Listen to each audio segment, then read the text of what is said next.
के बाद स्वागत है आपका सी न्यूज भारत में। खबर कानपुर से है, जहां उत्तर प्रदेश के डिप्टी सीएम ब्रजेश पाठक ने भाजपा के संकल्प पत्र की जानकारी देते हुए कानपुर के एक 5 सितारा होटल में आयोजित एक पत्रकार वार्ता में पत्रकारों से खुलकर बात की। उन्होंने बताया कि जनता बखूबी जानती है कि मोदी जी ने अपने पूरे कार्यकाल में जनता का किस तरह से ख्याल रखा है, चाहे वो मुफ्त राशन की गारंटी हो या प्रधानमंत्री आवास योजना या फिर 5 लाख तक के मुफ्त चिकित्सा सुविधा का भरोसा। सबसे पीएम मोदी ने सभी वर्गों का ख्याल रखा है। विपक्ष दुर्भावनावश गलत और मनगढ़ंत बातों का प्रसार करके जनता को भ्रमित कर रहा है। उनका एकमात्र उद्देश्य है कि किसी भी प्रकार सत्ता हासिल करना और जनता को दोबारा से लूटना। इस दौरान उन्होंने और क्या कुछ कहा, आइए सुनाते हैं। इसी भाषाओं में अनुवाद कराया जाएगा। भारतीय ज्ञान परंपराओं पर एक त्रिभाषिक अंतर्राष्ट्रीय सम्मेलन का आयोजन किया जाएगा। समृद्ध सांस्कृतिक विरासत को तैयार करने के उद्देश्य से एएसआई स्मारकों का जीर्णोद्धार और संरक्षण किया जाएगा। पर्यटन स्थलों के व्यापक विकास के लिए स्वदेश दर्शन कार्यक्रम शुरू किया गया है। इस कार्यक्रम को मजबूती देने के लिए राज्य सरकारों के साथ काम किया जाएगा। महत्वपूर्ण संतों और दार्शनिकों की जीवन यात्राओं को शामिल किया जाएगा। पर्यटन के लिए 3 नेट सर्किट का विकास किया जाएगा। लक्षद्वीप एवं अंडमान निकोबार द्वीप समूह में पर्यटन केंद्र स्थापित किए जाएंगे। नॉर्थ ईस्ट भारत और अन्य पहाड़ी राज्यों में एडवेंचर पर्यटन को बढ़ावा दिया जाएगा। मेड इन इंडिया का प्रोत्साहन देने का काम करेंगे। भ्रष्टाचार के खिलाफ ठोस कदम उठाने की बात संकल्प पत्र में कही गई है। पिछली सरकारों की अपेक्षा हमने नागरिकों को पारदर्शी और जवाबदेह शासन प्रदान किया है। हम भ्रष्टाचार के खिलाफ कानूनों का प्रौद्योगिकी के माध्यम से सख्ती से पालन करेंगे। समान नागरिक संहिता भारत के संविधान के अनुच्छेद 44 में समान नागरिक संहिता राजनीति के निर्देशक सिद्धांतों के रूप में दर्ज की गई है। भाजपा का मानना है, जब तक भारत में समान नागरिक संहिता को अपनाया नहीं जाता तब तक महिलाओं को समान अधिकार नहीं मिल पाएगा।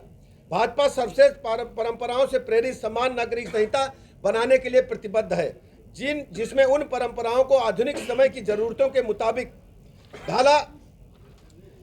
ढाला जाएगा। भारतीय डिजिटल पब्लिक इंफ्रास्ट्रक्चर का दुनिया भर में विस्तार करेंगे। घोषणा पत्र में कहा गया कि भारत के डिजिटल पब्लिक इंफ्रास्ट्रक्चर को दुनिया भर में सराहा जा रहा है। साथ ही देशों के साथ टेक्नोलॉजी को साझा करने की दिशा में काम किया जाएगा। योग और आयुर्वेद का दुनिया भर में विस्तार होगा। सभी प्रमुख देशों में प्रमाणिक पाठ्यक्रम प्रदान करने की दिशा में योग और आयुर्वेदिक संस्थाओं को सुविधा दी जाएगी। साथ ही योग और आयुर्वेद के लिए विश्व स्तर पर मान्यता प्राप्त प्रमाण पत्र की व्यवस्था भी स्थापित किए जाएंगे। भारत में अवैध रूप से ले जाई गई भारतीय मूर्तियों और कलाकृतियों को वापस लाया जाएगा।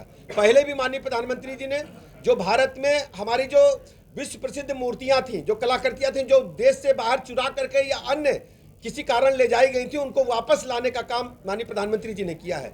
जैसे हम कह सकते हैं, महालक्ष्मी जी की मूर्ति को वापस ला करके और बाबा विश्वनाथ के मंदिर में स्थापित किया गया है।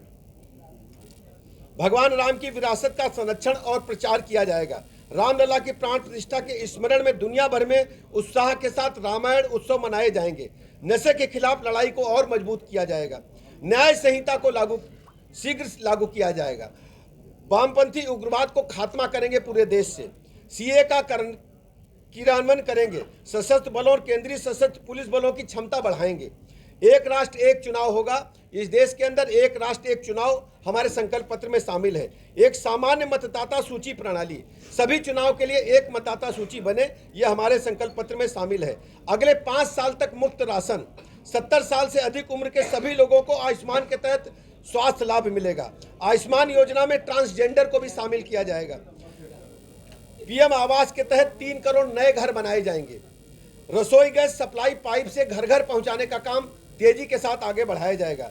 पीएम सूर्य घर बिजली योजना के तहत करोड़ों परिवारों को शून्य कोई बिजली का बिल देना नहीं पड़ेगा। जो सूर्य घर होंगे, सोलर सिस्टम वहां लगाने का काम किया जाएगा।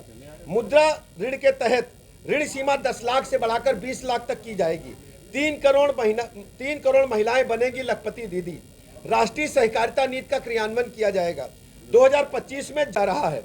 इस बुलेट ट्रेन नेटवर्क के लिए विस्तार के लिए उत्तर दक्षिण और पूर्व में नए कॉरिडोर के फिजिबिलिटी स्टडी किया जाएगा। नागरिकों को ट्रेनों से संबंधित सभी सुविधाएं प्रदान करने के लिए सुपर ऐप डेवलप हम करेंगे। भारत की समृद्ध विरासत के अनुभव के लिए भारत गौरव रेल सेवा आरंभ की गई है। इसका विस्तार देश के सभी प्रमुख आस्था एवं सांस्कृतिक केंद्रों तक होगा। संस्कृत के लिए, काशी विश्वनाथ कॉरिडोर से प्रेरित होकर धार्मिक और सांस्कृतिक स्थलों के विकास के लिए नई परियोजनाएं प्रारंभ की जाएंगी। अयोध्या में विश्व भर के करोड़ों श्रद्धालु रामलला के दर्शन करने आ रहे हैं। अयोध्या नगरी का सर्वांगीण विकास किया जाएगा। भारतीय पांडुलिपियों का संरक्षण, अगले कुछ वर्षों का हर साल 5000 किलोमीटर नई पटरियां जोड़ी जाएंगी। टिकट की उपलब्धता बढ़ाई जाएगी। टिकटों की वेटिंग लिस्ट को न्यूनतम करने की प्रतिबद्धता हम दोहराते हैं। कवच ट्रेन सुरक्षा प्रणाली का हम विस्तार करेंगे। विश्व स्तरीय स्टेशनों का निर्माण जारी रहेगा। आधुनिक ट्रेनों के नेटवर्क का विस्तार करेंगे, जैसे तेजस और वंदे भारत जैसी हमारी जो ट्रेन हैं। विश्व स्तरीय वंदे भारत, अमृत भारत और नमो भारत ट्रेनों का विकास और निर्माण किया है। इन ट्रेनों के नेटवर्क का विस्तार हम करेंगे। आरामदायक लंबी दूरी की यात्रा के लिए वंदे स्लीपर ट्रेन की शुरुआत करेंगे। क्षेत्रीय कनेक्टिविटी के लिए ट्रेनों का विस्तार करेंगे। दिल्ली और मेरठ के बीच RRTS शुरू हुई, अब इन सेवाओं का और विस्तार किया जाएगा। विश्व स्तरीय स्टेशन का निर्माण करेंगे। 1300 से अधिक रेलवे स्टेशन का विश्व स्तरीय मानकों पर पुनर्विकास हो रहा है। इस परियोजना का विस्तार अन्य सभी बड़े और मध्यम आकार के स्टेशनों तक किया जाएगा। कानपुर से सी न्यूज संवाददाता भरत पांडे की रिपोर्ट। बता दें कि भाजपा अपना संकल्प पत्र जारी कर चुकी है और इसे मोदी की गारंटी नाम भी दिया गया है। ऐसे में अब भाजपा के दिग्गज जगह जगह इस पत्र का प्रचार कर रहे हैं ताकि लोगों को इसके प्रति और जानकारी हो सके कि आगे भाजपा सरकार जनता के लिए क्या करने वाली है। फिलहाल इस खास रिपोर्ट में बस इतना ही। वक्त है एक छोटे से ब्रेक का। ब्रेक के उस पार हम आपको और भी तमाम बड़ी खबरों से करवाएंगे रूबरू।